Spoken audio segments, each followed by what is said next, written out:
Well, biologists believe that now is the time to work on Florida's coral reef as ocean temperatures cool down. Since 2023, periods of prolonged warm waters have triggered the most expansive global coral bleaching event ever recorded. Fox Weather Correspondent Brandy Campbell takes us to the Florida Keys with an up-close and underwater look at what organizations are doing to help these living organisms recover. Well, we're just offshore of Islamorada here in the Florida Keys above the Davis Reef. I'm preparing my scuba gear, checking it right now because I'm going to be diving in with biologists and volunteers as they put in work to help restore part of Florida's coral reef tract.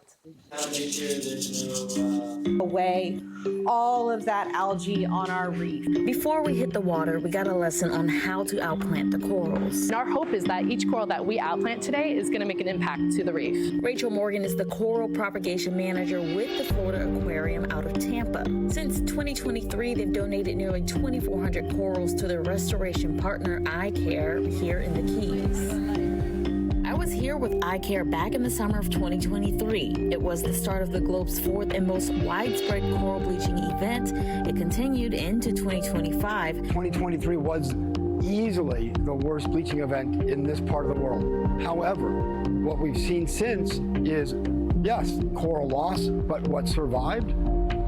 These are tough corals. So here it's November in the Florida Keys, and the water temperatures are starting to cool down a little bit. We don't like to put corals back out when it's too warm because it can be too stressful of a transition. So we tend to wait fall, spring, maybe early summer before those temperatures get too warm. These are the brain corals that are getting a new home. They were grown at the Florida Aquarium's Conservation and Research Center near Tampa. Each one of these is a genetic individual of 3 species of brain coral. These brain corals actually grow into great dense reef structure. Approaching the Davis Reef, we could see corals they planted in the past thriving. Each one of these corals is going to be adhered to the reef using cement. And then after that, we actually use coral skeletons.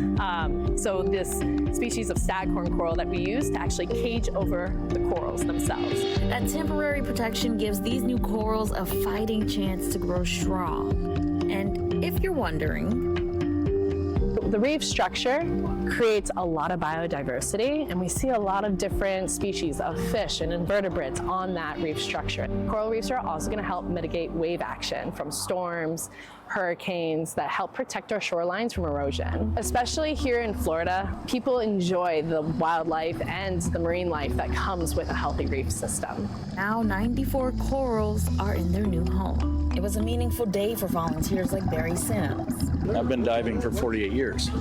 So I saw all the coral reefs when they were beautiful, and it's sad, but we can do something about it. So I love to dive, but now I get to dive with a purpose. That interest is needed. I caught up with Mote Marine Laboratory and Aquarium out of Sarasota, Florida. In October, they opened the Mote Marine Science Education Aquarium, which includes workforce training centers. One focuses on coral genetics and resiliency. There are good paying jobs and a dramatic need, a very high need for qualified, experienced young scientists, technicians to fill a lot of the vacancies in all of the different fields, not just in academia and not just at an independent marine research facility like Mote Marine Laboratory, but in industry as well. They expect to host over 70,000 students annually, and they have over 200 interns working in their STEM workforce development labs, all in hopes of creating a pipeline of local talent to help address the challenges on the reefs. There aren't enough scientists in the world to restore coral reefs by themselves.